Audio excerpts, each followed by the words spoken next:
This is Techno Kungfu with Brooks and Chandra. And with me here is Bobby Brooks, and this is Shyamal Chandra. And today is Monday, February 26th, 2018.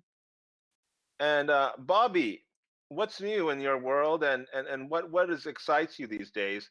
I'm really interested in something called um, um, this religion versus science debate that goes on everywhere. What do you think about that? Any thoughts? Because I was reading this quote from Gary Zukav that acceptance without proof is religion, and rejection without proof is science. Do you have any thoughts or feelings about that? Um, well, I'd go back to Einstein, Okay. honestly. His one of his thoughts was that if you can't answer the question, then that's God. And that was relating to basically the idea of, when he was proposed the Big Bang Theory and things like that. You get to this point where you don't have an answer. Okay. It comes to a stalemate basically, because it's the whole chicken or egg. It's like, well, there was a Big History Bang. too. Okay, well, Right. what pushed the marble? What caused the Big Bang? And you get into this science and religion debate, and it becomes very hairy because you don't want to get too much into the science and you don't want to get too much into the religion, because once you start to pick a side, then now that's your side, right? You're Right. not being uh Right. you're once you've chosen where you're at, then now that's what you're doing. You're not being, the word's eluding me. You're not, from a scientific aspect, you're not being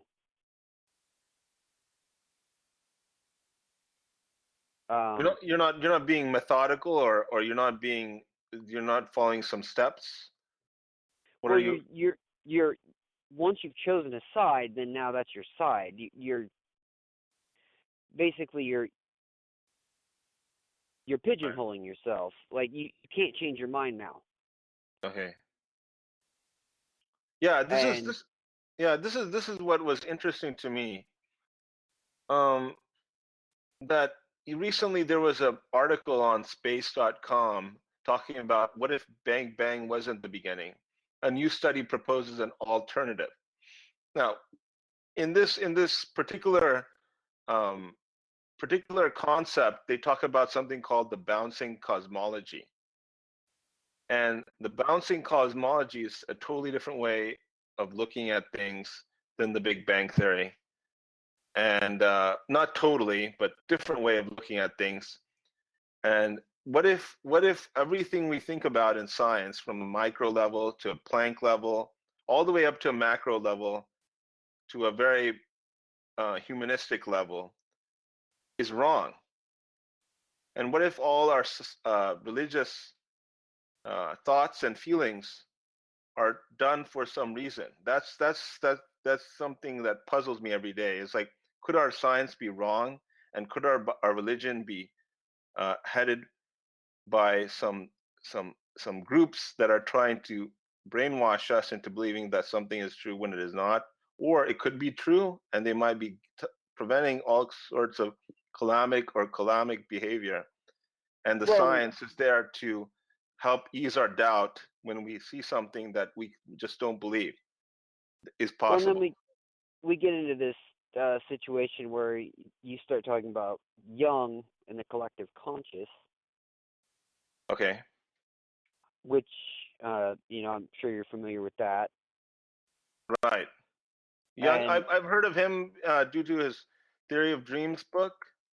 He studied it in psychology, and yeah, so Jung I'm believes that familiar with. there's basically a collective conscious that we're kind of born with.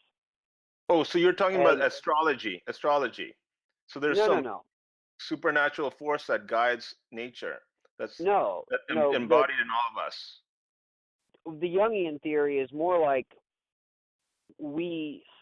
as we are adapting, as everything on this planet does, there are certain things that are ingrained in us when we are born, both physically and mentally. I mean, and so you get to this point where he questioned whether or not some of the thoughts that we have are actually ingrained in us when we're born,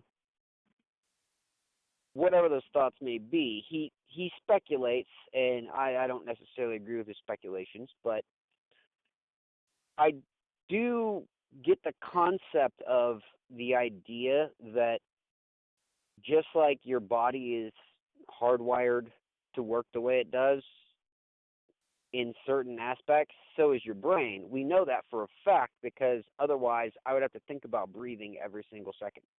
Right. So you're talking about the id, ego, and superego, right? Yeah, that is a part of it. Okay.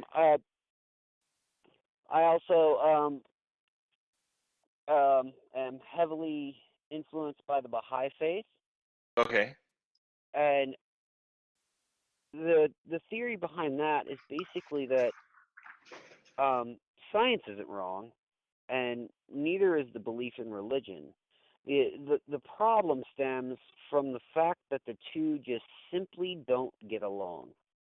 It's Okay. not necessarily that there is no way to reconcile the two. It's the idea that they don't want to. It's just a bad relationship, basically. Okay. And that particular faith, they have conferences yearly with members of every faith that they can get a hold of, and they go, okay, how are we in common? Let's find a link here. That seems scientific to me more than it does religious. Right. That seems like a scientific endeavor. Right. That's not 8 different people going in 8 different ways. That's 8 different people getting together and going, well, this is what I think, this is what I think, this is what I think, and trying to find a common denominator. Because the idea that religion doesn't matter is ludicrous. Right. Obviously it does. It causes both great things to happen and horrible things to happen all over the world every day. Right. So the idea that it doesn't matter is like science will tell you, well, religion is bunk and it doesn't matter. Well, it kind of does, circumstantially, because people die over it every day. So there's this disconnect, and science just refuses to believe that. But I always go back, every time I've ever had this argument, I always go back to Einstein and I go, no matter how far back you try to take it, he always goes, but something pushed the ball. Right? Okay. Something All right. kicked the marble. So whether you believe in God, whether you believe in a higher power, whatever your belief structure is, something kicked the ball. This didn't just start from nothing, because we know that's scientifically not possible. All right. So the Big Bang is like, the fact that something didn't start that is scientifically impossible, because we know that no action results in no action. Okay. Yeah. And that's always what I've kind of hung my hat on when I get into those kind of conversations, is that, well, yeah, but what started that? And it always ends in a loop where it's like how can we be objective without being subjective? How can we be subjective without being objective? Right. Or how can I rank you versus me, or you versus me versus you, if our rank system is only derived from the differences of our particular subjective credentials, right? It's so subjective. Which at the same time, we are such a small part of such a large thing. The fact that we've come as far as we have is amazing. in as far as just grasping the concept. However, we're definitely not there. Like, we are way off, one way or the other. But the fact that we've come this far is pretty impressive. I mean, if you think about, species and things of that nature. Yeah. I mean, the fact that we're self-aware and the fact that we're actually trying to figure this out, and the fact that there are two different factions that believe different things, which, by the way, neither can prove that the other is wrong. That's the funny part. Like, you can't disprove God because what science will tell you is you can't prove a negative. Right. However, the people on the other end of the spectrum can say the same thing. You can't prove that God's not there. So you end up in this loop. Right. Right. And Yeah. it's not The whole.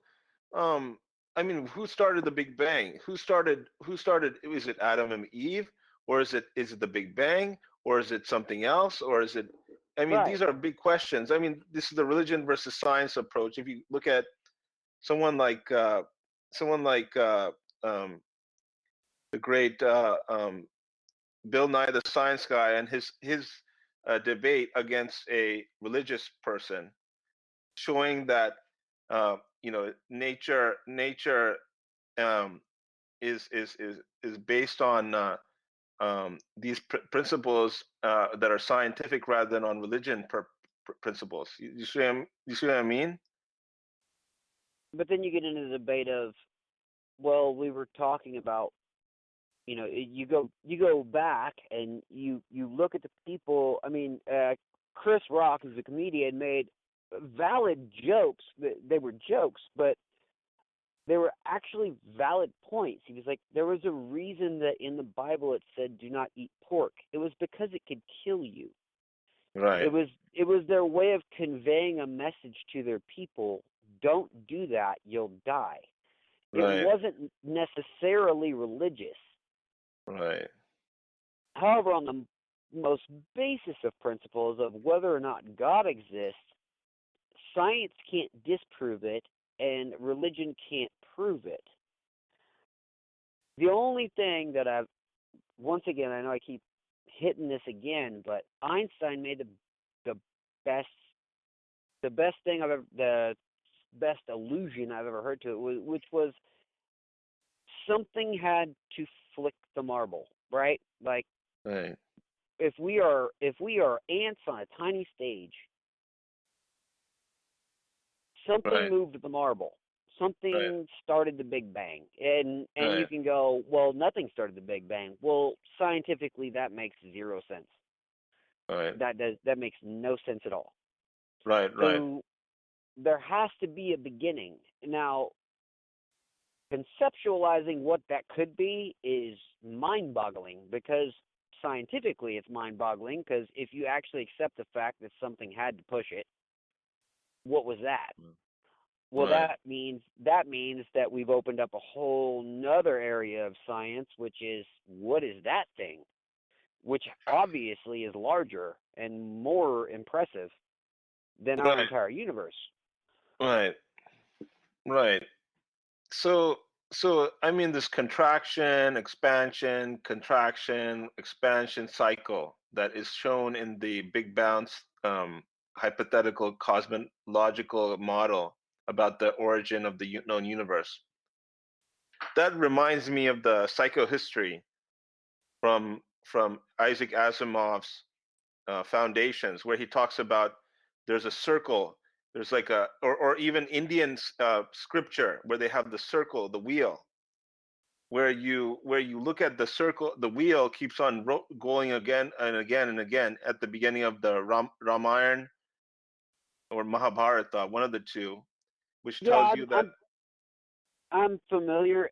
It's the I always allude to it as the snake eating its tail. Right. It's never ending.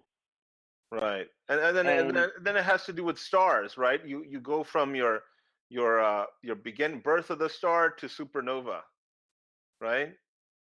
Right, but black hole. You know? Well, and then there's been a lot of study about black holes lately that we've been making some assumptions that were incorrect Right. about what exactly a black hole is and how it operates. Right. And however, this is all theoretical. You know, Right. everything it's all theoretical science. It's not proven. Right. And it involves too all these rules about physics might evolve at a cellular level or at an atom level, but the rules, the far rules with certain amount of fudge factor stays the same. You know, that's why they have Right. statistical physics. You know, that's why they have all these different things. You know, that we learn all these constants in high school of how you you calculate the force, momentum, the acceleration, the gravitational dependencies between two bodies. All these things are constants, lots of constants in them. Even in astronomy, there's so many constants. Chemistry, there's so many constants. Avogadro's number, for instance. Now, But but then but we but then we run into but then we run into scenarios where space just goes no right, and completely just throws a wrench in that, and we go, I don't know, I can't explain it. right, You know, right. I love experimental physics, but like Mhm. when we play with like things like the halogen collider and stuff like that, like it worries me a bit because and maybe it's just because I'm just a huge fan of Einstein, but like I'm worried about what we're gonna find out, and I'm worried about how we're gonna use it. Right, And not only am I worried about how we're gonna use it, I'm worried about what happens if, because you're this is literally experimental physicists or physics. So what happens when you mess this up? What happens right, when you do something really horrible? right, right, Like right, it's catastrophic failure, not just failure. It's catastrophic failure. right, right, right. I mean, I'm glad I don't live over there. Let's just be very clear. Right. Because I mean, even things like statistical chemistry, for instance, um, make a lot of sense because many of the equations or heuristics we use, balancing the equations or the elements that are in the periodic table or the ionic and covalent bonds, there is a lot of probability that is missing there. And until you yeah, see that probability, then you'll see the full complexity of those particular um, fields. They're much more advanced than you actually think they are. It's well, like and kind of like circuits.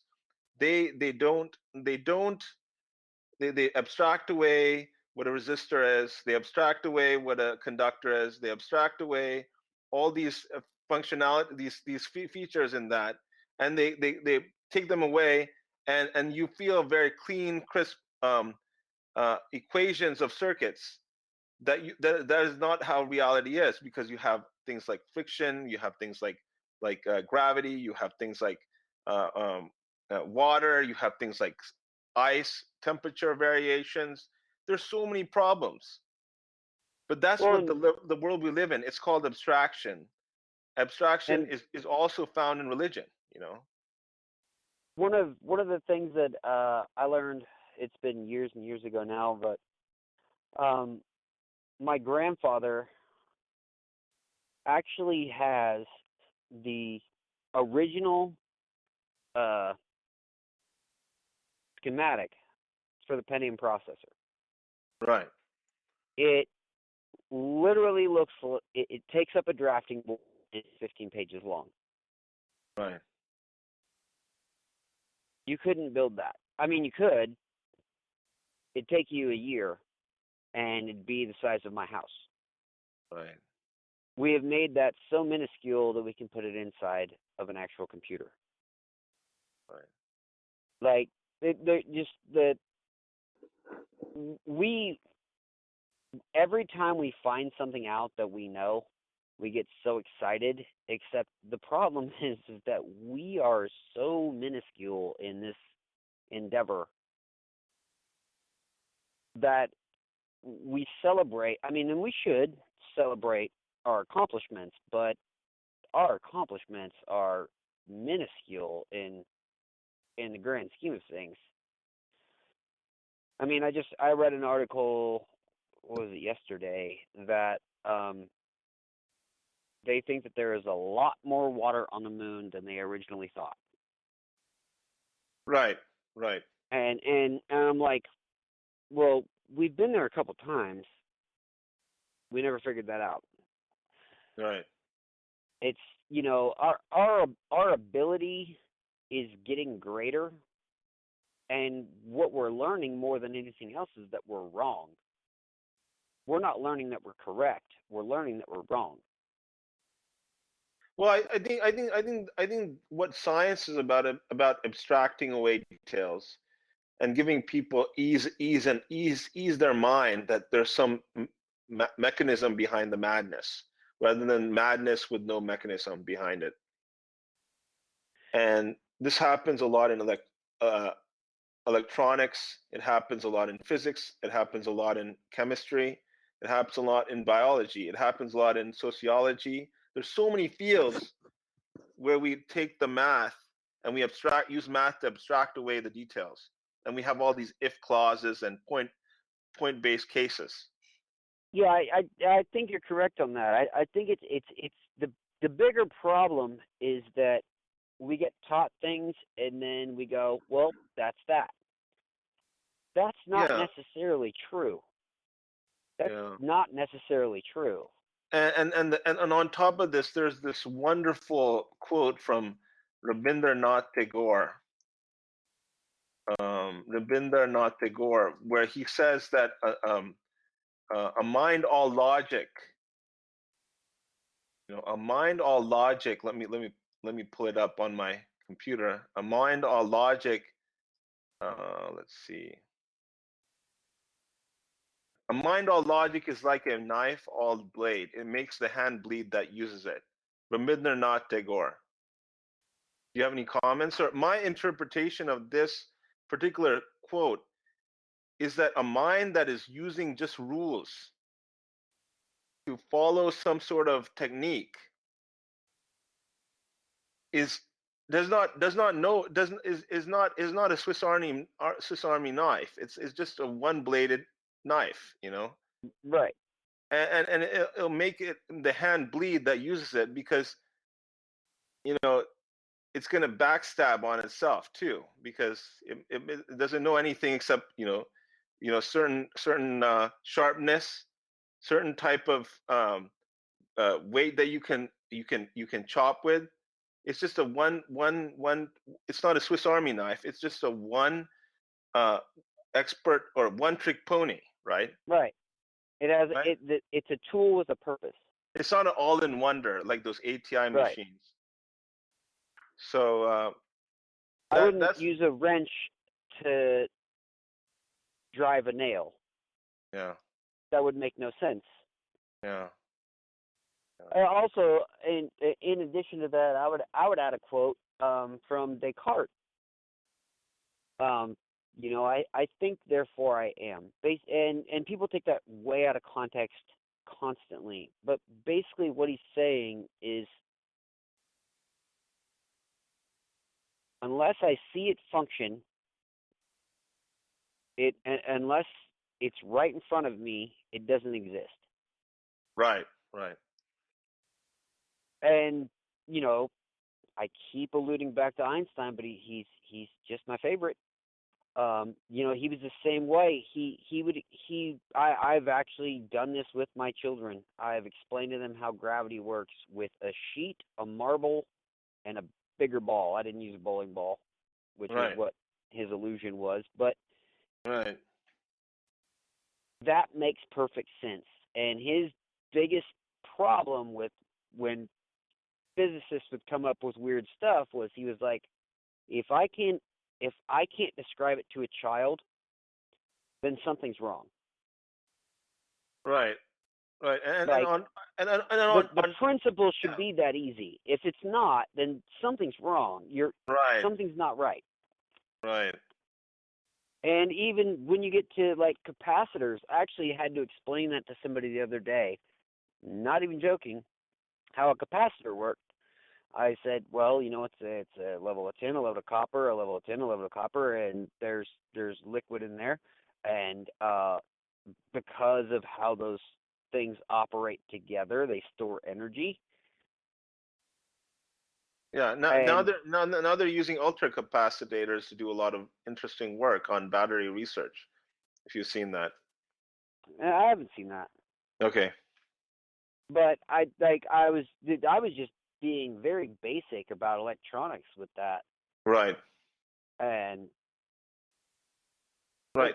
I think that's the problem with lossy language. Every word you say can be interpreted differently by a different person. There's so much subjectivity in language. The goal here is to build a lossless, unambiguous, error-corrected language. That is the goal of the human race. One of the goals of the human race. I'd agree. And once again, I'll bring it up twice. I don't know if you've ever heard of the Baha'i community, but they're pretty low key. Right.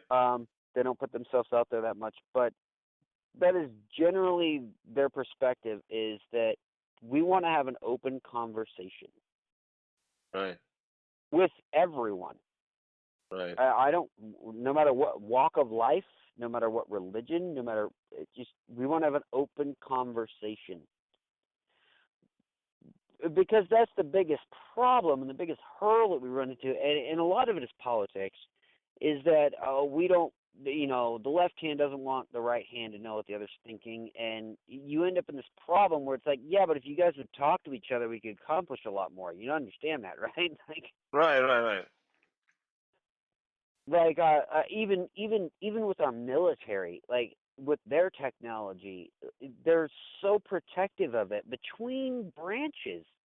You all work on the same team, man. Like, why are you hiding technology that you have that they could easily use to benefit?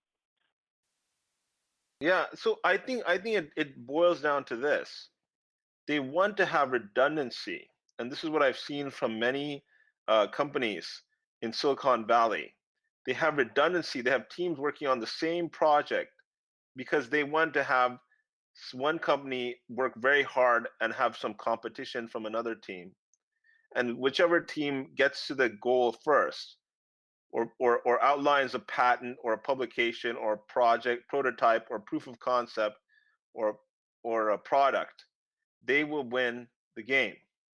That's the whole thing about these large companies or these small companies. They have multiple teams working on the same project because competition breeds excellence, and excellence comes from having someone working on the same project, and this is found in things like there's this website that was recently acquired by Google called Kaggle, and they allow you, and even this OpenAI is similar to that. I can explain to you these OpenAI and Kaggle. They have some metric that they supply, and you run your algorithm against their test data, and if your algorithm performs that well, then you'll get in the top 100 or top 50, and hopefully you can win a prize. On the OpenAI, it's just you open source your implementation, and you put it out there, and you hopefully someone will see it and hire you in the future, and it'll be good for science too, because there will be the scientific method hopefully proven if you give enough documentation or comments on your particular implementation. So this is my understanding of things. This is not the absolute truth. This is my understanding of things. Well, the problem I run into is you get into this situation with the light bulb. Tesla could make a better light bulb and did. However, he just didn't do it first. Right. And before Edison, there were 3 people, I think at least 3, Okay. that were working on the exact same design. Okay. However, he worked in a patent office. Right. Right. So you get a substandard product, A, because these people weren't connected Right. like he was, but B, because Tesla was taking his time and trying to perfect something. So you end up in these situations where it's like, is from a business standpoint, yeah, we need to put it out as quickly as possible. It's awesome. Let's get it Right. out there.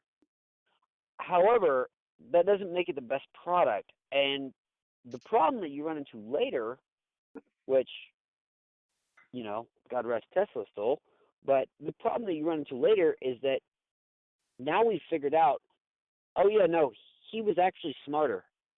Tesla's cars are better.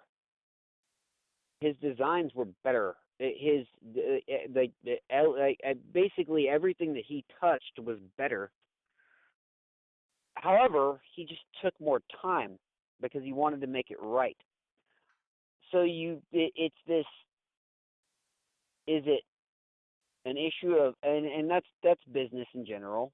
We need to roll it out right now. Well, it's not right yet. Yeah, roll it out right now. We'll figure it out later.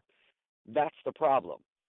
I see that a lot. I've actually seen that in the business that I work in. They will roll out new software before they've even figured out if it works yet. Right.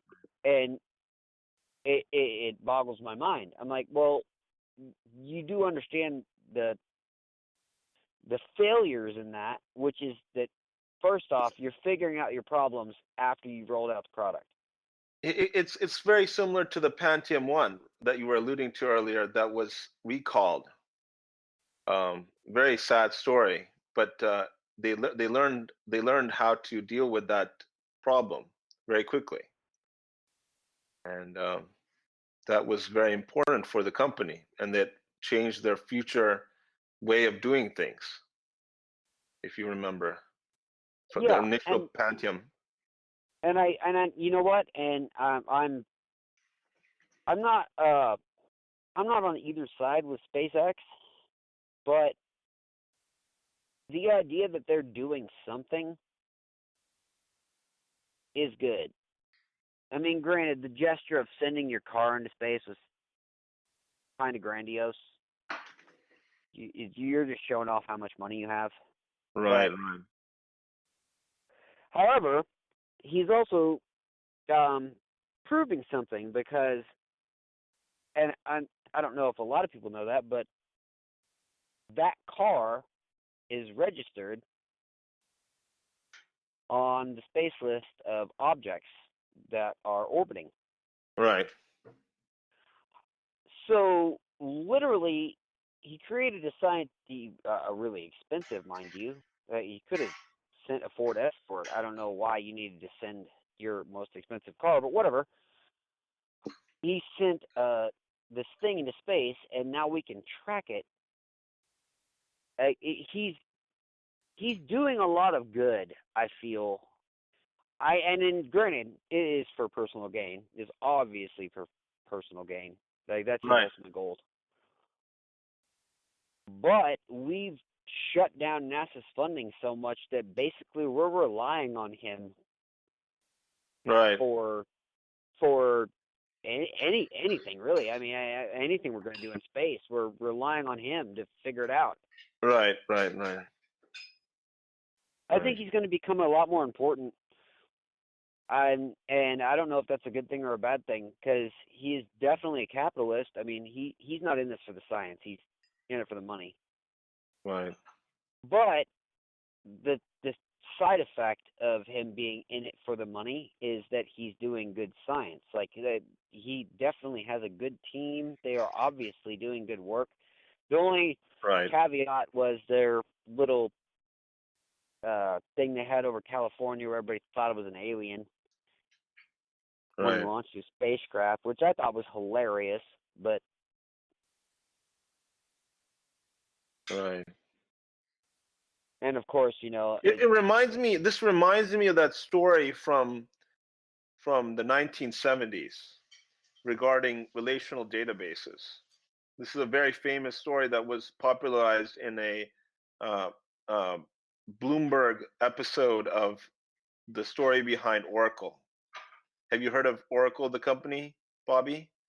yeah, The company named Oracle is very famous because they came up with the first working prototype that was given to, according to mainstream media, that was productized and sold to a mass quantity of people, as far as I know. Um, uh, and the story of it was that Larry Ellison came and read this paper by some people from another company that were in a research lab, and he implemented it. Hired someone to implement, or he implemented and had someone hired someone to implement it, and they did a really good job, and they pushed it out onto the market. And they had some bugs in it, but they were able to solve them and pull it all together eventually, and create a multi-billion-dollar empire, which became the catalyst for him to become one of the richest men in the world.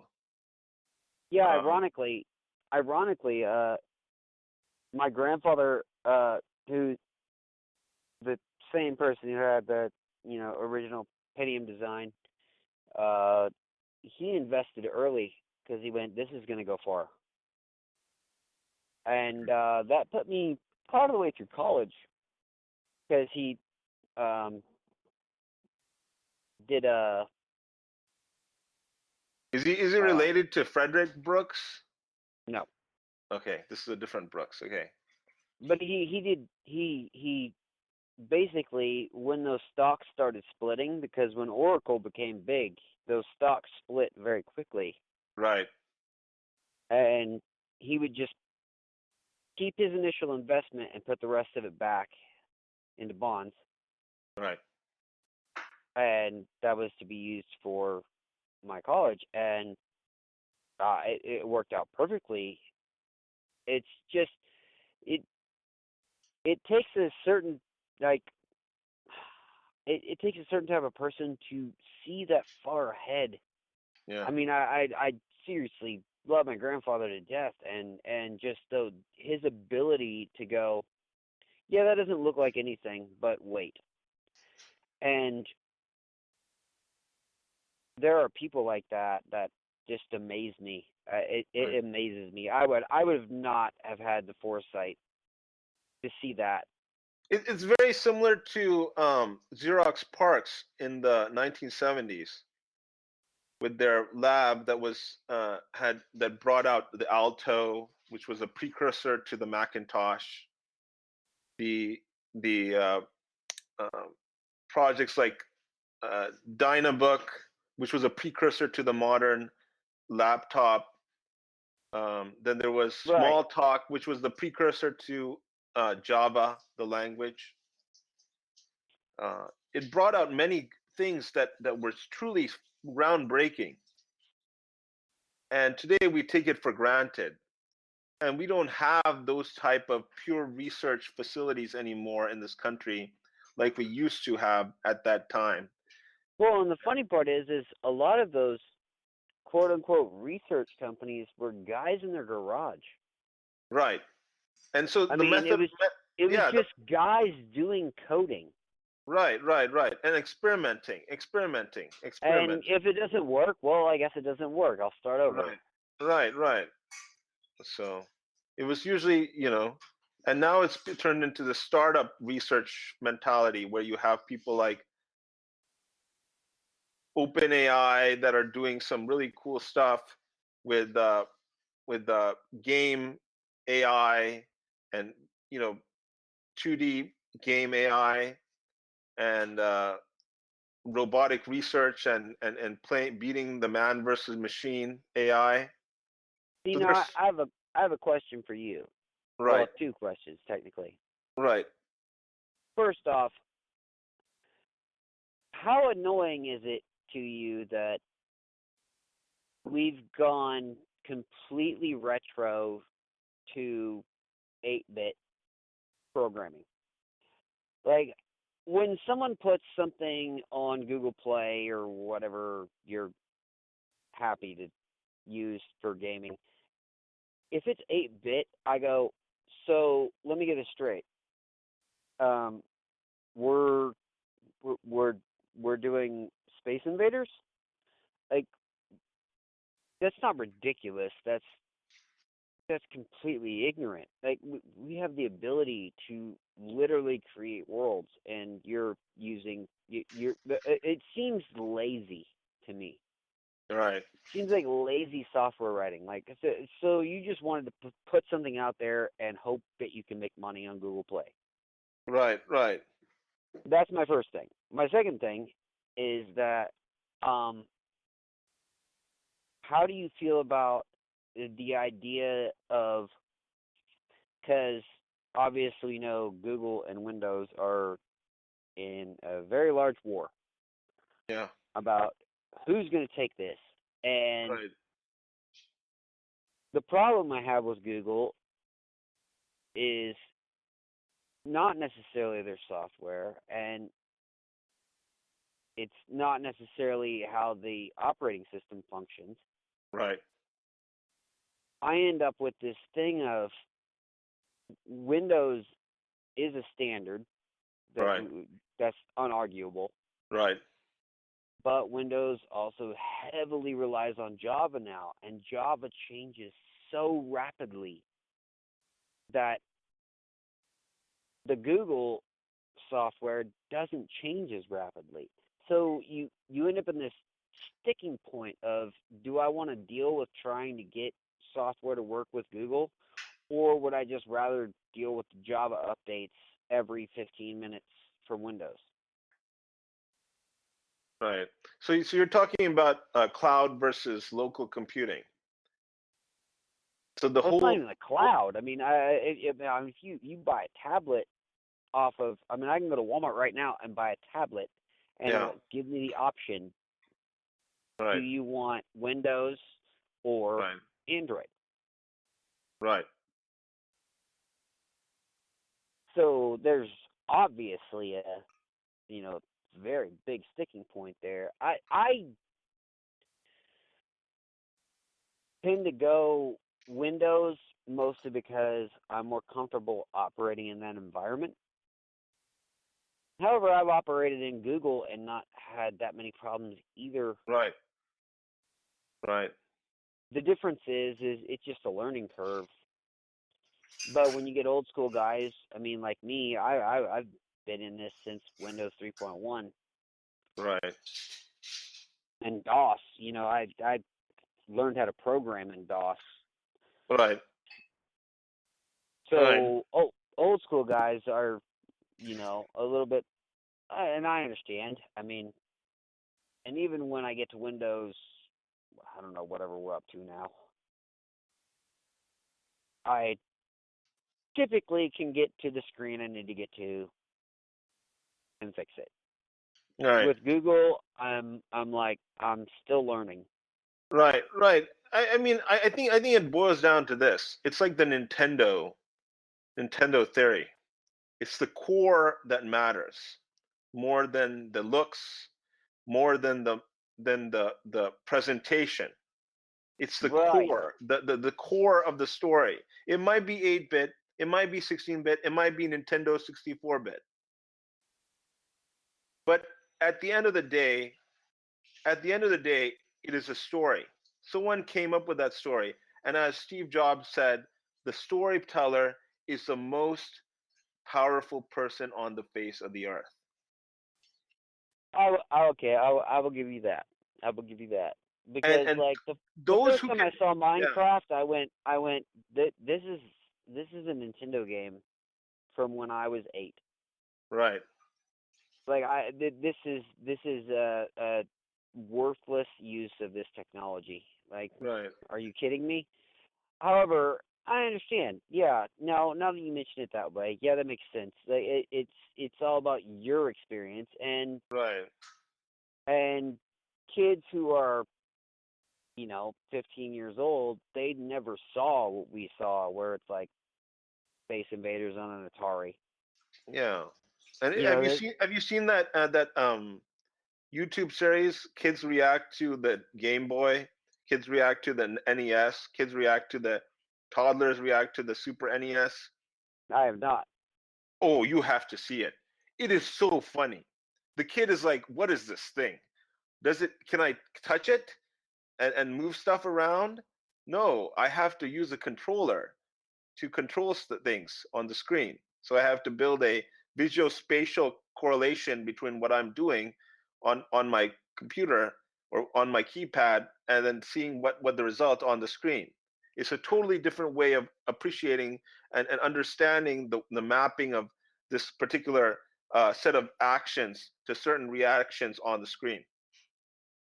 So That's funny. that is the beauty of this particular show. It just showcases kind of like Jay Leno's old show where he goes around and he asks, "Do you know about this factoid about the Right. government?"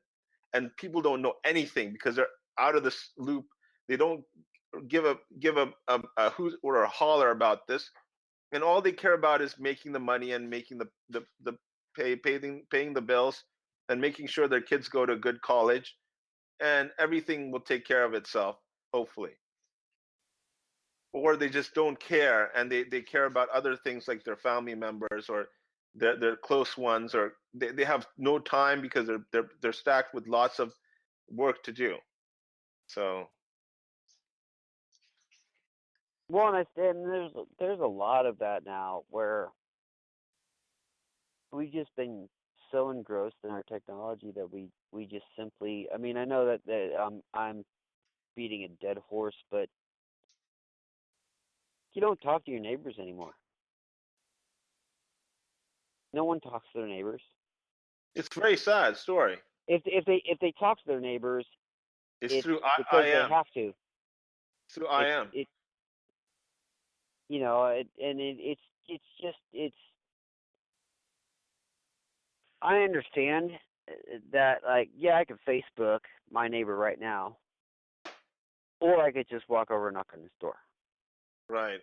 But it reminds you of that very sad or scary feeling that you'll get in the future when you have your virtual reality headset running Oculus or what other type of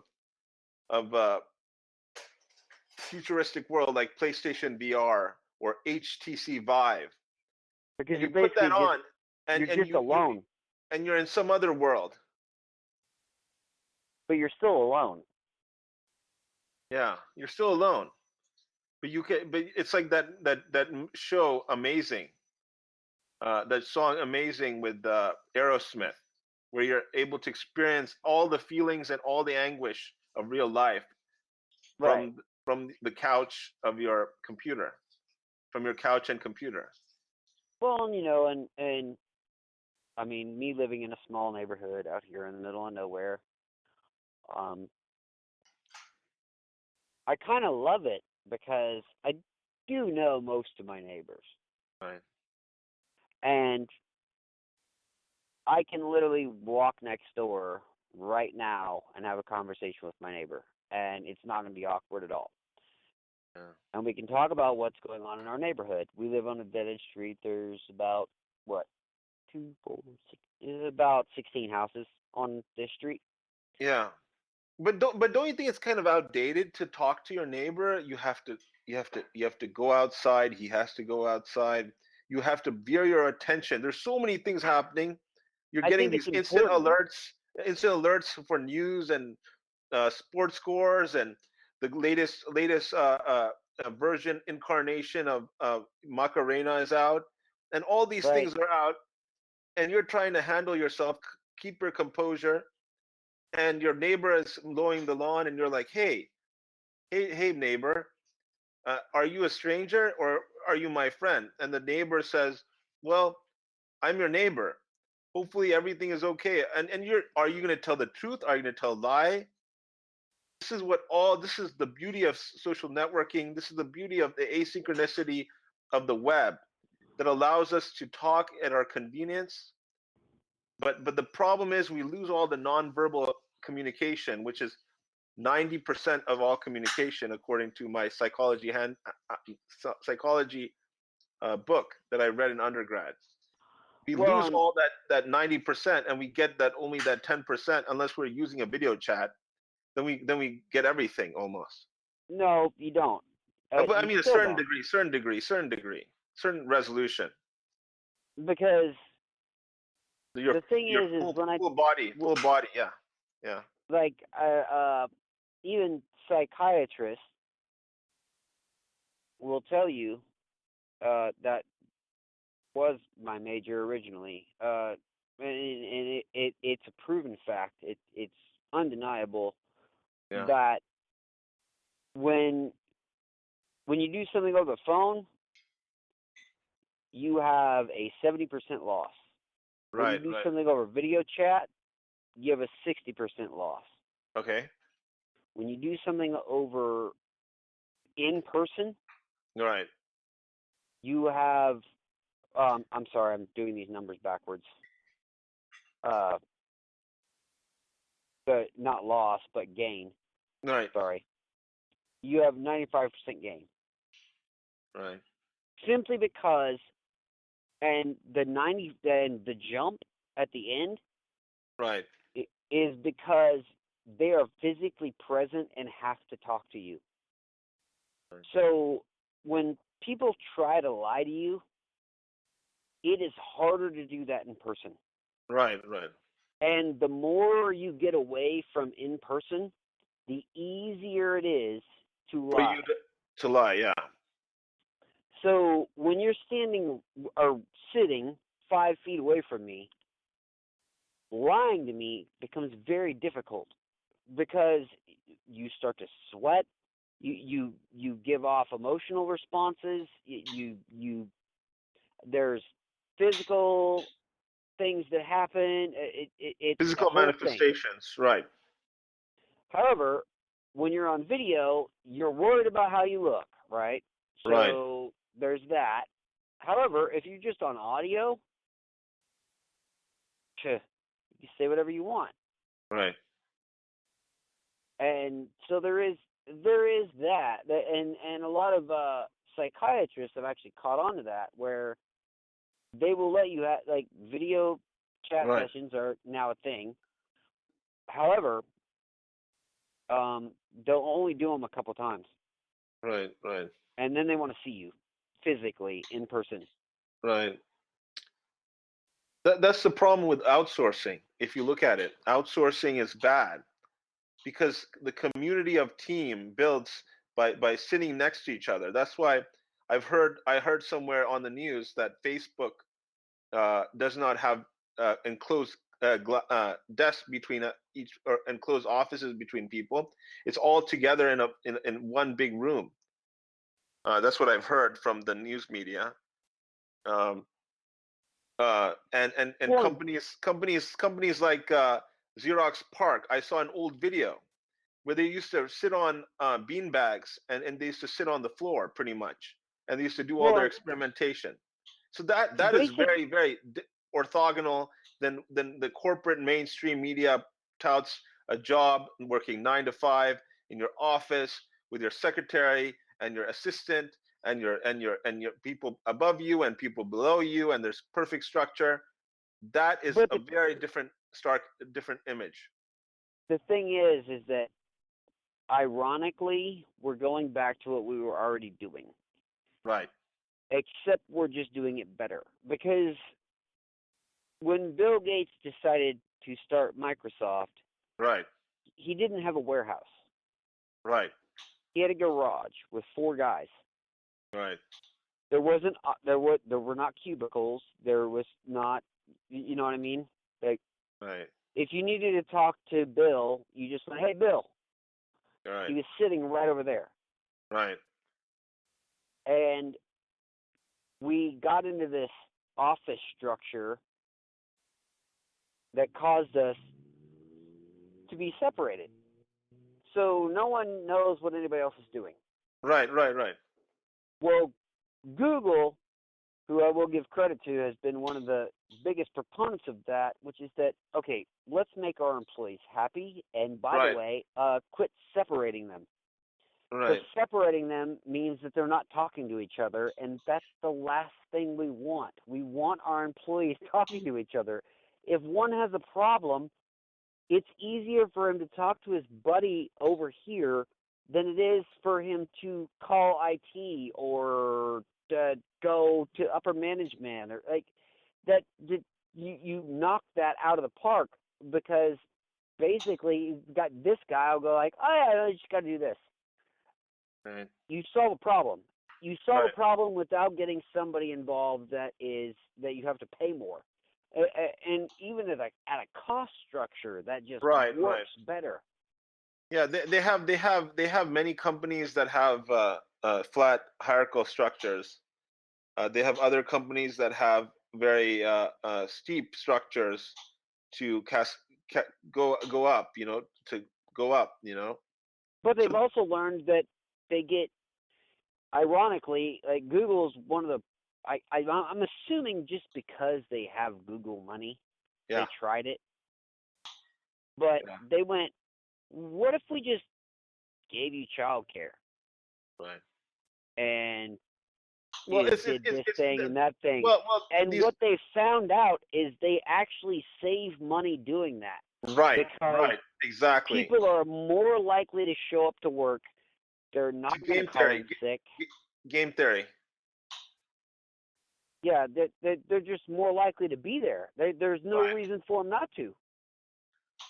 And like I said, the Xerox Park, they're trying to keep them close to the ground so they don't get too high in the clouds, in terms of everything. I mean, I think that's my understanding. I'm not saying that's the ultimate truth. This podcast is perfectly for our opinions about technology, science, pop culture, music, technology, and other important, our understandings, our perceptions, our opinions gathered from many years of swarming around in this technological, pop culture, science ecosystem that we live in called Earth. and don't get me wrong. I'm sure I'm probably wrong on plenty of points, but Yeah. it's still an opinion, and I a lot of it, I think we're doing all right here. All right. I I think we're doing really well, Bobby. So I think this is a perfect time to wrap up this podcast. What do you think, Bobby? It's been I think it's good. Yeah, I think it's good.